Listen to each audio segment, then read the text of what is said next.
আমি প্রথমেই আপনাদের ধন্যবাদ জানাই, তার কারণ নির্বাচনের সময় আপনারা বিভিন্ন জেলায় যারা বিশেষ করে পলিটিক্যাল বা রাজনৈতিক বিট কভার করেন, আপনাদের কাজের সময় অত্যন্ত শর্ট নোটিসে, প্রায় 3-3.5 ঘন্টার নোটিসে আমরা এই সাংবাদিক বৈঠক আজকে ডেকেছি। এবং কি কারণে ডেকেছি সেটাও আপনারা জানেন। সন্দেশখালি নিয়ে যে তথ্য ইতিমধ্যেই গণমাধ্যমে বা সোশ্যাল মিডিয়াতে বিভিন্ন জায়গায় এসছে এবং কিভাবে পূর্ব পরিকল্পিতভাবে এই ঘটনাটা বিজেপির নেতাদের মদতে পুরোটাই পরিকল্পিতভাবে করা হয়েছে। আমি নিজে যখন ভিডিওটা দেখি সকালবেলা, আপনাদের মধ্যেই একজন সাংবাদিক আমাকে সকাল 9টার সময় হোয়াটসঅ্যাপে লিঙ্ক পাঠায়। আমি দেখে বিশ্বাস করতে পারিনি। আমি ভিডিওটা 3বার দেখেছি। আমি কথাগুলো যখন শুনছি আমি অবাক হয়ে যাচ্ছি। মানে বাংলায় রাজনীতি কোনোদিন এত নিচে নামবে, এত নিকৃষ্ট মানের রাজনীতি হতে পারে আমি কোনোদিন স্বপ্নেও ভাবিনি। আপনারা সবাই যারা এসছেন তারা ভিডিওটা দেখেছেন ইতিমধ্যেই। আমি আরেকবার আপনাদের ভিডিওটা দেখার জন্য অনুরোধ করব। বিজেপি তো ক্রোনোলজিতে বিশ্বাস করে, কিভাবে ক্রোনোলজিক্যালি এরা একের পর এক ঘটনা বাংলার বদনাম করার জন্য, বাংলাকে ছোট করার জন্য সারা দেশের কাছে এরা করেছে। আমি একটা ভিডিও দেখাবো, তারপর আমি বিস্তারিত বলবো। साहब, जिस बंगाल में ये नारी शक्ति हो, वो बंगाल देश को आगे ले जा सकता है। तो इसलिए मैं मानता हूं कि बंगाल में नारी शक्ति, ये नारी के द्वारा उत्पीड़न जो चल रहा है, उसका जवाब भी नारी शक्ति देगी। নারী শক্তি? আপনারা নারী শক্তির কথা বলেন?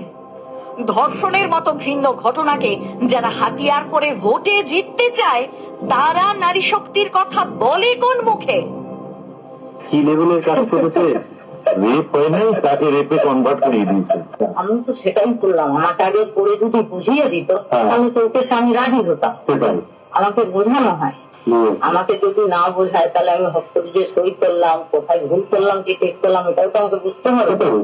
সন্দেশখালি নিয়ে কত বড় বড় ভাষণ দিয়েছেন দেখুন বিজেপির জাতীয় স্তরের নেতারা। স্বয়ং প্রধানমন্ত্রী মোদী কি বলেছেন দেখুন। अब जहां तक बंगाल का सवाल है, मैं मानता हूं कि सुरक्षा एक सबसे बड़ा गंभीर मसला है। जिस प्रकार से संदेशखाली की घटनाएं घटी और जो दबी हुई कोई माता बहन अपने व्यक्तिगत जीवन में बाहर खुलकर कुछ बोलने की हिम्मत नहीं करती। संदेशखाली में जिस प्रकार से मैं माताओं को मिलाता था, आंख में से आंसू निकल आते थे, सुनता था तो दर्द होता था। এবার দেখুন আসল ঘটনাটা কি। আজকে মেয়েরা কি এমনি বেরিয়েছে, এমনি বেরিয়েছে, এটা তো পরিষ্কার কথা। মেয়েরা রেপ তো হয়নি, না কোনো মেয়ে রেপ হয়নি, কিন্তু তাদের দিকে আপনারা সেটা বুঝিয়েছেন, আপনারা বুঝে করিয়েছেন। তবে এটা কতটা কনভিন্স করলে করানো যায়? তাদের সঙ্গে কত আবার কি জবানবন্দি করে আবার ফোন করেছি, পুলিশ পায়ে বসে আবার সাক্ষাৎ করছে, হাত করে দিতে হয়েছে, চলে গেলে আবার কথা বলতে হয়েছে। সেটাই বুঝতে পারছেন। কি জবানবন্দি দিয়েছিল? হ্যাঁ, কজন? আমার রাত নিজে জবানবন্দি, রাত কিন্তু রেখাও দিয়েছিল, আরো অনেকে জবানবন্দি দিয়ে। এটা হচ্ছে যে এই যে আপনারা তো সাজিয়ে দিয়েছেন, এটা কনভিন্স করাটাই কম ব্যাপার। আমাদের সামনে আসলে বুঝতে পারবো আমরা অন্তত কি আছে। সেটাই ঠিক আছে দাদা, আমাকে দেখা হচ্ছে না, কিন্তু ওরা জানে এই ব্যক্তিটা আমি আছি। সেটাই তো, কেউ নেই বললে হবে, আপনি মিলিয়ে নেবেন। ছেলে খারাপ দিন, আপনারা মেয়েদেরকে যেভাবে ট্যাকেল করেছেন, মানে বলবেন না কি আছে। দল যদি কোনোদিনও আপনাদের সাথে মানে বেইমানি করে তার চেয়ে বড় কিছু হবে না। স্বরাষ্ট্রমন্ত্রী অমিত শাহ তো সন্দেশখালিতে মহিলাদের ওপর অত্যাচার নিয়ে কত বড় বড় কথা বলেছেন। संदेशखाली जैसी शर्मनाक घटना में भी आप पॉलिटिक्स कर रही हो। অথচ আসল ঘটনাটা কি হয়েছিল দেখুন। আন্দোলনটা এতদিন টিকে আছে কেন? তিনটে ছেলেই এধার ওধার করছে, তাদের কি শুভেন্দুবাবু দেখেনি? কারণ এই আন্দোলনকে ধরে রাখার ক্ষমতা নেই কারো। শুভেন্দুবাবু এক পাক ঘুরে গেছে, তাই এখনো দাঁড়িয়ে রয়েছে। আমি ঘুরছি, আমি বুঝতে পারছি কি হয়ে আছে। कुछ तुष्टीकरण कर कर वोट लेने के लिए संदेशखाली के गुनेगारों को ये आप बचा रही हो।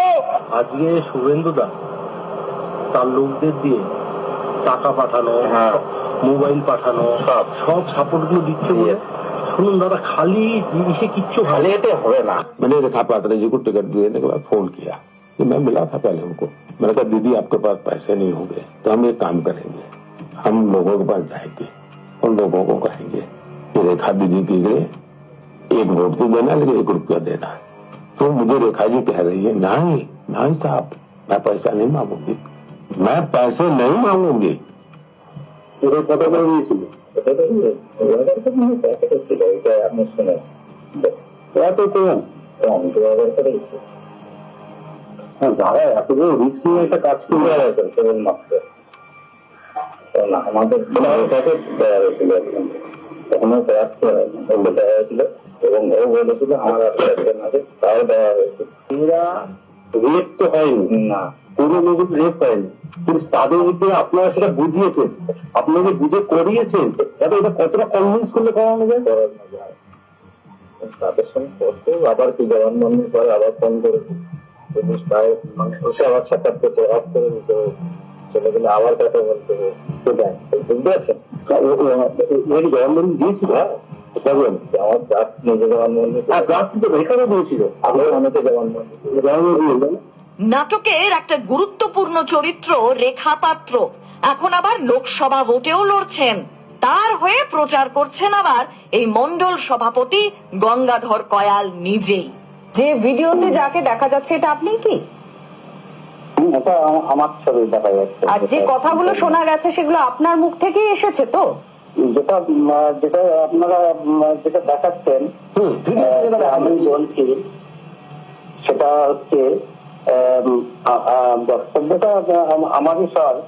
আর বিরোধী দলনেতা শুভেন্দু অধিকারী, যিনি এই পুরো ঘটনার নাটের গুরু, তিনি কত বড় নাটক করেছেন দেখুন। পথই পথ দেখাবে এমন পরিবেশ তৈরি করতে হবে, 355 লাগবেই, এছাড়া কোনো পরিত্রাণ পশ্চিমবাংলার নেই। অনেক জিনিস করাতে হয়, কি করে করাতে হয় আমি জানি। ভারতীয় জনতা পার্টি তার শেষ রক্তবিন্দু দিয়ে সন্দেশখালীর মা বোনেদের ইজ্জত লুণ্ঠনকারী আলালের দুলালদের ছাড়বে না, ছাড়বে না, ছাড়বে না। বুঝতে পারছো দাদা কি লেভেলের কাজ করেছে? আপনারা কিভাবে ওদের ব্রেন ওয়াশটা কিভাবে করতেন এটা বলেন দেখি। না, আমাদের নির্দেশ ছিল, সৈনিকরা হেল্প করেছে।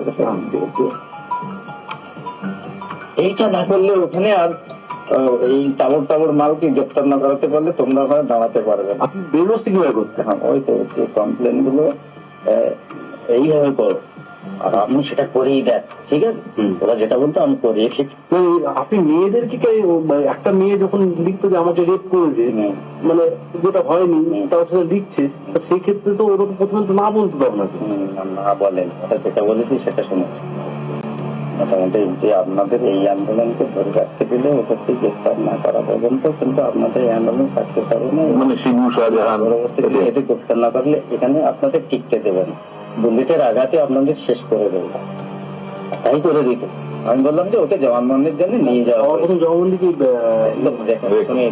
ওই যে সব প্রথম রেখাই করেছে, আর তারপর ওকে দেখে দেখে বাকি মহিলারা করেছে। সন্দেশখালীর লোকদের দিয়েই ষড়যন্ত্রের প্লট সাজিয়েছেন। কতটা মাথা খাটিয়ে পরিকল্পনা করে বলেছেন দেখুন। 6-7 মাস আগে ধর্ষণ হয়েছে, যাতে মেডিকেল পরীক্ষায় কোনো প্রমাণ না পাওয়া যায়। আপনি উনি তো জানছেন না যে বিষয়টা সাজানো আছে, ঘাবড়ে গিয়ে বলতে পারছেন না, এটা তো বুঝতে পারছেন না যে জবা সিং জানছে এটা মিথ্যে কিন্তু বলতে ঘাবড়ে এত বড় অফিসার তার সামনে কত মিথ্যে কথা বলবো? কোনো ভয় নেই, আপনার সঙ্গে আমি আছি। এই যে থানা পুলিশ আপনাকে নিয়ে যাবে, নিয়ে যাওয়ার আপনার ক্ষমতা নেই। পাশে দু একজন বিভিন্ন কালাকানিতে তো ভয় দেখিয়েছে, ভাই এইসব করা যায় না, পরে ফেসে যার জন্য ওইটাই সমস্যা হয়েছে, নাহলে ওই আরো গ্রেপ্তার হয়েছে। যদি বলে একবার হ্যাঁ, তাহলে আর ভয় নেই। 7 মাস আগে ঘটেছে না, ও কারণ কি আর আপনার মেডিকেল হবে, ঠিক আছে? কারো কারণ লিখছে তো 7 মাস আগে, কোনো মেডিকেলে কিছু মেডিকেল করার জায়গা নেই, যেটা জাজ বুঝেছে, শুধু বয়ানটাই বললেই ঠিক আছে। সারা রাজ্যে শুধু জমি অধিগ্রহণের কথা বলে তো মানুষকে প্রভাবিত করা যাচ্ছে না, তাই ধর্ষণকে হাতিয়ার করা যাক। সেই জায়গাতে সেটা নিয়ে তারা মিথ্যে বলছে, মানে কতটা পরিমাণ তাদেরকে আপনাদের বোঝাতে হয়ে যাবে। এটা ছাড়া গ্রেপ্তার হতো না? সারা দেখুন, সারা পশ্চিমবাংলাতে জমি তুমি নেতা নয়। কতটা ঘৃণ্য মানসিকতা বিজেপির। শুভেন্দু অধিকারী টাকা তো পাঠালেন, কিন্তু কাজটা করালেন স্থানীয় বিজেপি নেতা শুভঙ্কর এবং শুভেন্দু অধিকারীর সহকারী পীযূষ। বেরোসি কিভাবে করতেন এটা বলেন দেখি। না, আমাদের নির্দেশ ছিল, শুভেন্দু হেল্প করেছে। এইটা না করলে ওখানে আর এই টাবর টাবর মালকে গ্রেপ্তার না করাতে পারলে তোমরা ওখানে দাঁড়াতে পারবে না। আর গ্রেপ্তার করাতে গেলে তোমাদের দিতেই হবে। সাথ দিয়েছে কে? সুবর্ণা ছেলেটা প্রথম সাথ দিয়েছিল, কিন্তু ও পরে ও কিছু অর্থনৈতিক তরনাস করে ফেলে। ঠিক আছে, এই জায়গা থেকে ও কিন্তু একটু হটে গেল। এমনি শুভেন্দুদা এই দিক থেকে কন্ট্রোল করতো, কন্ট্রোল করতো করার জন্য টিও ওরা এসেছিল। পিএ হচ্ছে পীযূষ নাকি আছে, এই জায়গাটা জীবনে আসে না, ও শুভঙ্করের হাত ধরে ঘুরে বেড়ায়। আমাকে খুব একটা গুরুত্ব দেয় না বলে আমি ওকে গুরুত্ব দেই না। ঠিক আছে, পরিষ্কার করে। শুধু তাই নয়, নাটকের চরিত্রগুলোর সঙ্গে নিজে দেখা করে ষড়যন্ত্রের প্লট সাজিয়েছেন। আপনারা যে শুভেন্দুদার কথাতে রিস্কের কাজগুলো করছেন, এই রিস্কগুলো কেন নিয়েছেন? যারা আগামী দিন সুস্থ থাকে, কারণ আপনি যার সাথে যুক্ত করেছেন তাকে সহজে আপনি ফেলতে পারবেন। আপনারা কি নর্মাল রয়েছে? আপনি তো কি বলেন, নর্মাল হতে আপনি তৃণমূলকে আপনি ফেলতে পারবেন? আর যদি শুভেন্দু এইভাবে অস্ত্র প্ল্যান্টেশন না করতেন, আপনারা যদি কাজগুলোকে সহযোগিতা না করতেন, সিবিআইকে নিয়ে যদি আমরা এগুলো না করতাম, তাহলে কিটা হতো? কোনো সন্দেহ নেই, এই ঘৃণ্য কাজটি ইতিহাসে ক্ষমতার সবচেয়ে বড় অপব্যবহারের প্রতীক। বাংলার মানুষ এই বাংলা বিরোধীদের ক্ষমা করবে না। साहब, जिस बंगाल में